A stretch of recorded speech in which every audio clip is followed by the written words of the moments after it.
আপনার স্বামী বাসায় আছে? না, ও তো দেশের বাইরে। কিন্তু আপনি কে? বল, আমি ওর ছোটবেলার বন্ধু, গ্রাম থেকে এসেছি।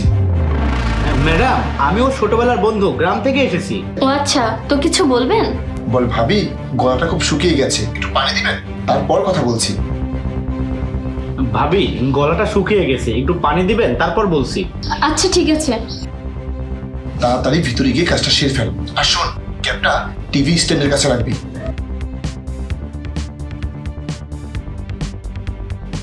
কি ব্যাপার, আপনি ভিতরে কেন? বল ভাবি, আপনার বাড়িটা অনেক সুন্দর, তাই দেখছি।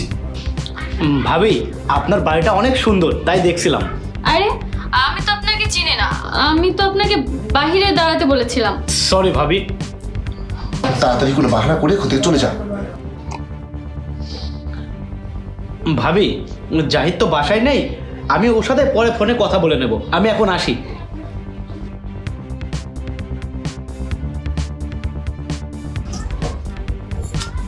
আরে দেখেছো, এই ঝামেলা আমি আমার বেবিকে কল করতে ভুলে গিয়েছিলাম। যাই, আমার বেবিকে একটা কল দিই। হ্যালো জান, হ্যাঁ বলো। তুমি জলদি করে আমার বাসায় চলে আসো তো। আচ্ছা, আমি আসছি। এটা কি হলো?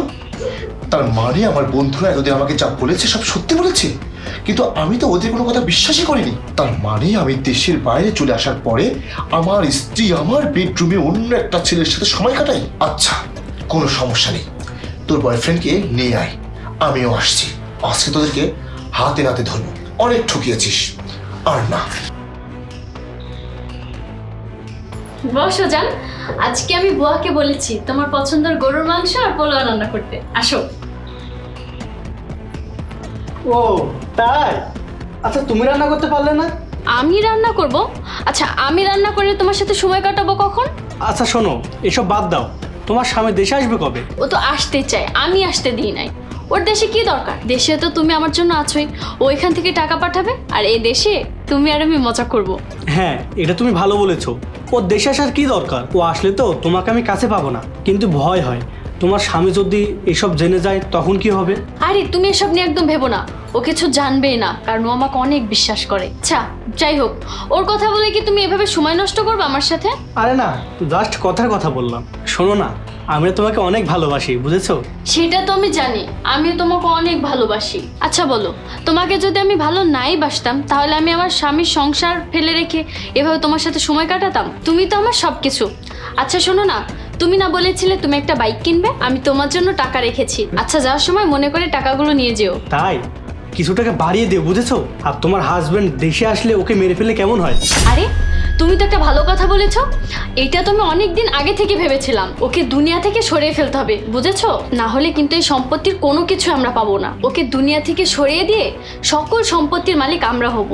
তারপরে আমরা সুখে সংসার করব। তখন আমাদের এভাবে লুকোচুরি করে আর দেখাও করতে হবে না, সময়ও কাটাতে হবে না। আর এমনিতেও জানো, ওকে আমার খুব অসহ্য লাগে। আমি তো ওকে একদমই পাত্তা দিই না, সবসময় অবহেলা করি। তারপরেও যে ও আমাকে কেন ডিভোর্সও দেয় না, ছেড়েও যায় না, এটা আমি বুঝি না। যাই হোক, আমি একটা জিনিস বুঝেছি, ওই বোকাটা না আমাকে অনেক ভালোবাসে। আর ভালো যদি নাই বাসতো, তাহলে মাসে মাসে এতগুলো টাকা তো দিত না। আর ওই টাকাগুলোতে আমি তোমাকে দিই। আচ্ছা যাই হোক, ওকে তাড়াতাড়ি দুনিয়া থেকে বিদায় দিতে হবে। আচ্ছা যাই হোক, চলো ওর কথা বাদ দাও, আমরা রুমে যাই, পার্সোনাল কিছু সময় কাটে। চলো। দাঁড়াও, রুমে পরে যাও, আগে আমাকে একটু সময় দাও। যাই হোক, তুমি দেশে আসলে কবে? হঠাৎ করে এভাবে চলে আসলে যে? হ্যাঁ, আমার হঠাৎ করে দেশে আসার কোনো মানে হয় না, তাই না? আমি কেনই বা হঠাৎ করে দেশে চলে আসলাম, কেনই বা এসব কথা বলতেছি, সবকিছু তোমার কাছে উল্টা পাল্টা মনে হচ্ছে, তাই না? হ্যাঁ শোনো না, এটা তো আমার মামাতো ভাই। আসলে একটু দরকারে ওকে বাসায় ডেকেছিলাম, ও তো এক্ষুনি চলে যেত, আর হঠাৎ তুমি বাসায় চলে আসলে। ও আচ্ছা সামিয়া, এইটা তোমার মামাতো ভাই? তাহলে তুমি ওর সাথে পার্সোনাল সময় কাটানোর কথা কেন বললে? আমি তো কিছু বুঝতে পারলাম না। না না জাহিদ, তুমি ভুল বুঝতেছো।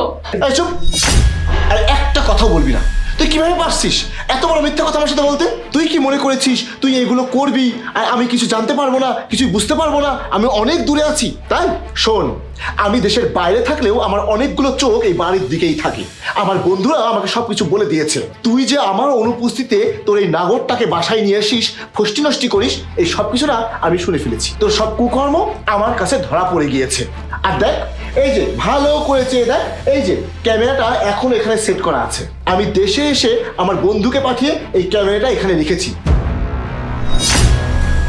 আমি আগেই তোর সম্পর্কে এসব কথা শুনেছিলাম, তাই হাতে নাতে ধরার জন্যই এই প্ল্যানটা করেছি। তাই তোকে আজকে হাতে নাতে ধরলাম।